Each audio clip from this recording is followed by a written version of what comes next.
Hey guys, welcome back to your daily dose. Today we're talking about WandaVision. And yes, it was Agatha all along. Wow. So we're talking about episode 8. At the very end of episode 7, Wanda went into her neighbor's basement looking for her children. And then Agatha swoops in and attacks her, uses her own magic to basically tie Wanda up.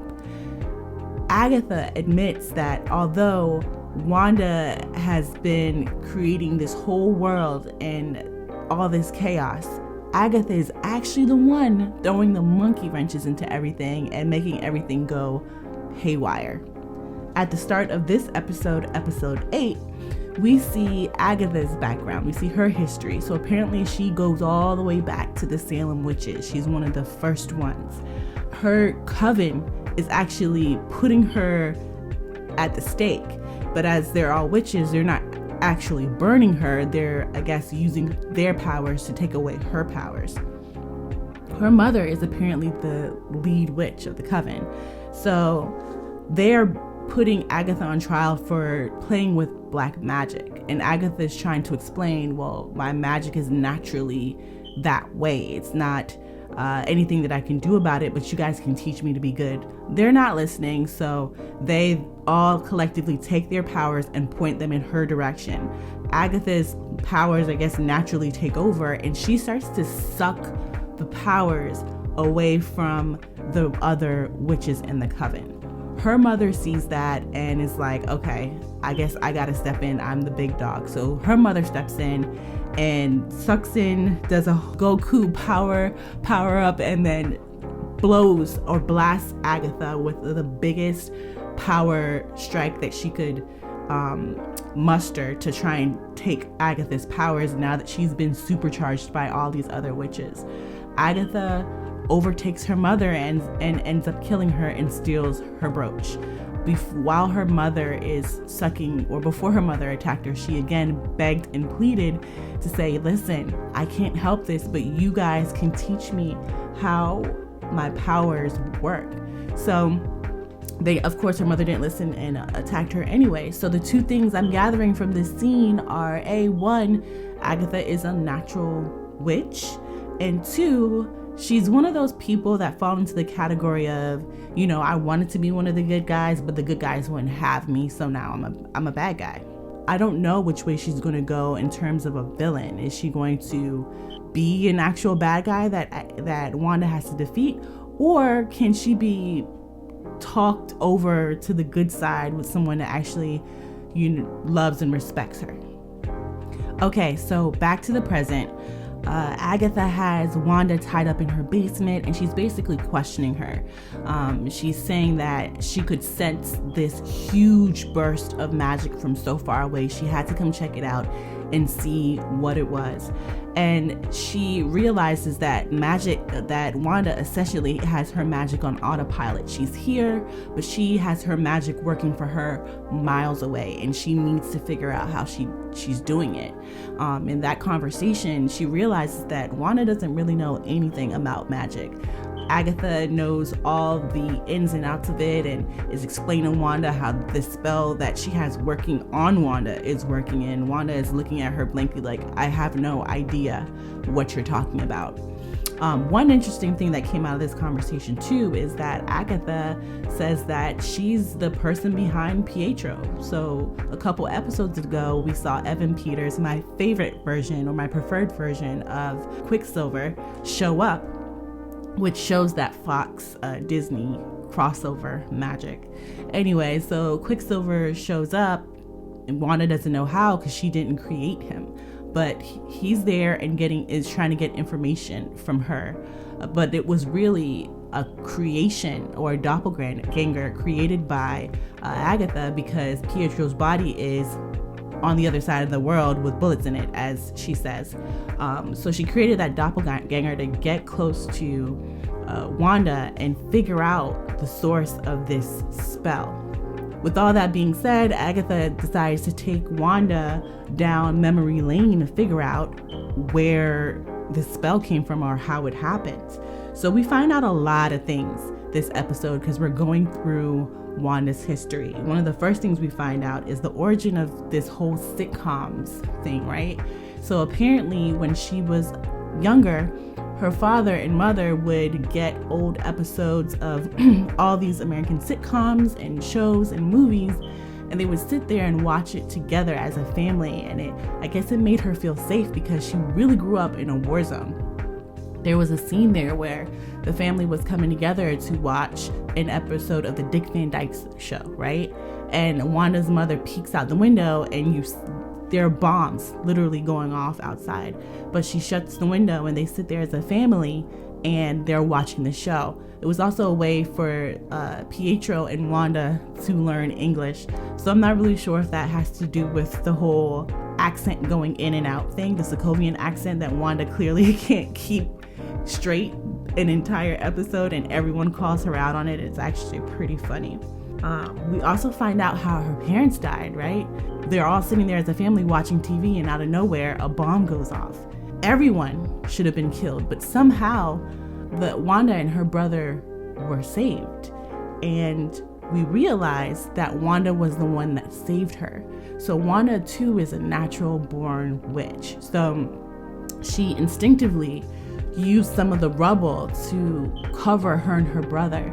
And the only things to survive were her brother, and the TV. So for 2 days, they were kind of in there, I guess, watching old sitcoms. It was still going until they finally broke out of there. The other thing that we learned from that is how Hydra activated Wanda's, well, not necessarily, increased her powers, right? So they had Wanda join Hydra kind of as a anti-war group, and they started to experiment on her. So they locked her in a room. Apparently she was trial number, God knows how many other people they stuck in this room to kind of test them against the Mind Stone. So Wanda goes in there and the Mind Stone kind of comes to her and she somehow absorbs the power, some of its power goes into her. And so that's the source of her power, the Mind Stone, which is interesting because that's the same stone that went into Vision. Agatha then sees this and is like, okay, so if you did not come into contact with this Infinity Stone, your powers would have just died off. But this amped it up and gave you something real. So the other thing we learned was how Wanda and Vision kind of connected, right? So I think in the age of Ultron, Vision was created, but by Civil War, when Wanda was in the house under Tony Stark's orders with Vision, when they first communicated, it kind of seemed like they had formed some sort of bond. And we see here how that bond started to form. So Wanda was in a bedroom at the Avengers compound watching these old sitcoms, trying to make herself feel better because her brother had died. She only had her parents and her brother. Then her parents died, and then her brother died, and she had no one. And Vision became her person. They connected there when he started to laugh at the same sitcom she did, and he gave her some advice as to how to get through her grief, and they just bonded, and the rest was history. So then we skip ahead to what happened to Wanda and Vision's body after the snap and then the re-snap. We see how Wanda storms into Sword compound, not Shield, but the Sword compound, and is looking for Vision. She knows he's there. So they finally let her back there, and you see that they had ripped him apart. Director Hayward was like, listen, you want his body to give him a proper burial. You want his body so that you can say goodbye, but we can't let you have millions and millions of dollars of vibranium. That's not going to be a thing. So she goes down there, touches his body so she can finally realize that he's gone. When she finally gets to his car, there's an envelope on the seat. We're not sure how it got there. You know, when you're just watching it, it makes you feel like someone put it there. But when she drives to Westview and she opens the piece of paper, you realize that maybe it was she who put it there. That piece of paper was a map to, land that she and Vision had purchased for them to grow old together. One thing that Wanda also said was, when she went to go see Vision's body, is that she is his only next of kin, which indicates to me that they got married. And when she gets to that property site at Westview and opens up that map, there's a heart circled that says, this is where we grow old together, indicating that this is where they were going to live. So this property site is actually just empty land. So in that moment, it looks like Wanda's grief completely takes over her, and a burst of energy comes out of her, and she builds the home.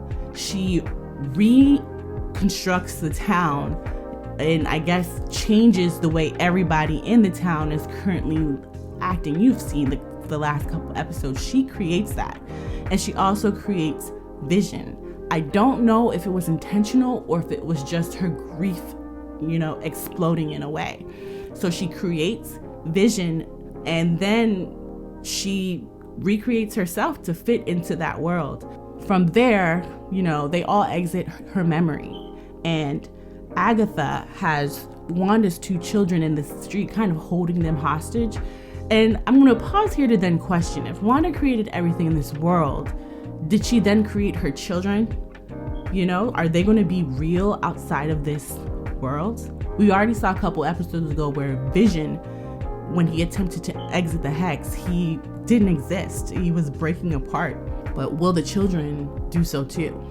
Who knows? So yes, Agatha has her children hostage in the street and basically says to her that her power is chaos, and names her the Scarlet Witch, which is a huge callback to the comic books, because Wanda Maximoff is actually really the Scarlet Witch, and this is the first time throughout all of the history of the Marvel movies that she's been referred to as this. So that's where it ends. For the mid-credit scene, we see Director Hayward using Wanda's power that she kind of infused into a drone that they sent into her hex. So they sent a drone into her hex to kind of blow it up, and she used her power to contain that drone and throw it back out to them.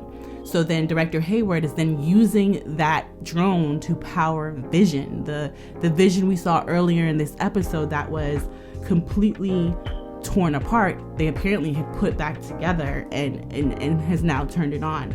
I don't like this at all. I don't like the idea of a non-genius messing with Vision. So if it's not Tony Stark, it's not Shuri, and it's not Bruce, I don't want it. I don't trust that he was put back together correctly, and I don't know if they mess with his mind or his memory. So yeah, I don't trust it, but we'll see what happens when that Vision interacts with Wanda.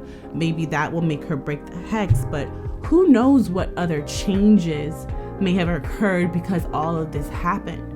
One thing that happened last episode that I was really excited to see this episode, but I guess we'll see it in episode 9, which is the final episode, is Monica Rambeau. So I'm wondering if this has anything to do, or if this show and Wanda will have anything to do with the creation of mutants. One thing that you notice was when Monica went in and out of the hex, Darcy said, "Hey, your DNA has changed. I don't know if you'll survive going back in." Monica did end up going back in there, and when she was in there and she was fighting Wanda, she was able to break free of her power. She landed on the ground, did the traditional superhero pose, and you saw some things happening. Her eyes changed colors. It almost like she powered up in a way. So is Monica Rambeau going to be the first mutant we see in the Marvel Cinematic Universe? Are we going to finally hear that word that we waited so long to hear? I don't know. I'm excited, guys. 1 episode left, WandaVision. If you have not seen this show yet, please go ahead, go on to Disney Plus and watch it. The first 2 episodes are kind of crazy. By the time you get to the end of the 3rd, you'll be glued and stuck to it. So that's all I have. Give me a huge favor. Go down to the comments section and give me feedback on this video and WandaVision. If you like it, let me know. If you have any thoughts on how this will affect the rest of the Marvel Cinematic Universe, please let me know, because I have a couple thoughts of my own. Also, don't forget to like and subscribe so you can stay up to date on our new videos. Thanks guys, see you next time.